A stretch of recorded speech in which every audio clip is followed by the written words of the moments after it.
ஜெய் ஸ்ரீராம்.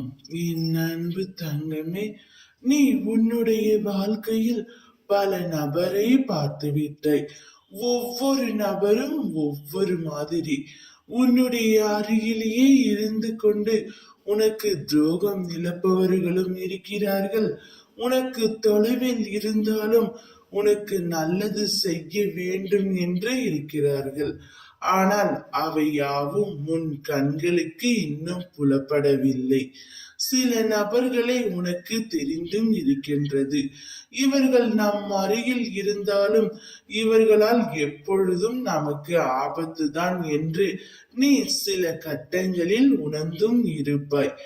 ஆம், சில பேர் உன்னை சுற்றி நல்லவர்கள் போல் வேடமிட்டு உனக்கே தெரியாமல் உன் மீது பொறாமை எண்ணம் கொண்டு உள்ளார்கள்.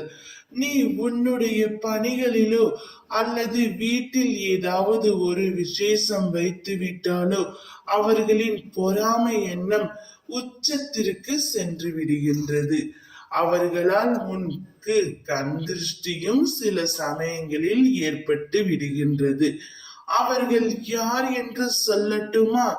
நீ வேலை செய்து கொண்டிருக்கும் இடத்திலேயோ சற்று ஏதாவது ஒரு பதவி முன்னோக்கி சென்று விட்டால், ஏதாவது ஒரு முன்னேற்றம் ஏற்பட்டால் அடுத்தவர் உனக்கு பின்னே நிற்பவர் எனக்கு வர வேண்டியது அவருக்கு கிடைத்து விட்டதே என்று பொறாமை கொள்கின்றார்கள்.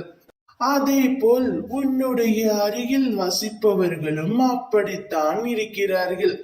உன்னுடைய வீட்டில் ஏதாவது ஒரு விசேஷம், நீயே ஒரு இடம் வாங்கி கிரக பிரசவம் செய்கிறாய் என்றால், அல்லது ஏதாவது ஒரு சுப காரியம் உன்னுடைய வீட்டில் நடக்கவிருக்கின்றது என்றால் கூட உன்னை சுற்றி உள்ளவர்களும் உன்னுடைய உறவினர்களும் உன்னை பார்த்து பொறாமை கொள்கின்றார்கள். இந்த பொறாமை எண்ணம் எப்பொழுதும் ஆபத்தானவைதான். அதே போல் உன்னை ஏளனமாக பேசுபவர்களும் உன் அருகில் தான் இருக்கின்றார்கள்.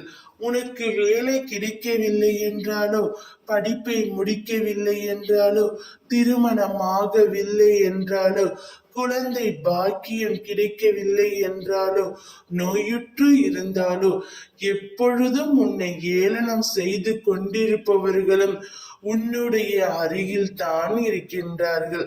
அதை பற்றியெல்லாம் நீ கவலைப்படாதே.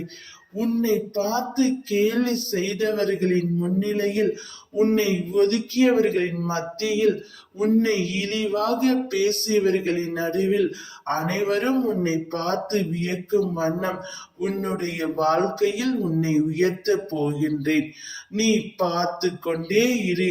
என்னுடைய ஆட்டம் இனிமேல் ஆரம்பமாகி விட்டது.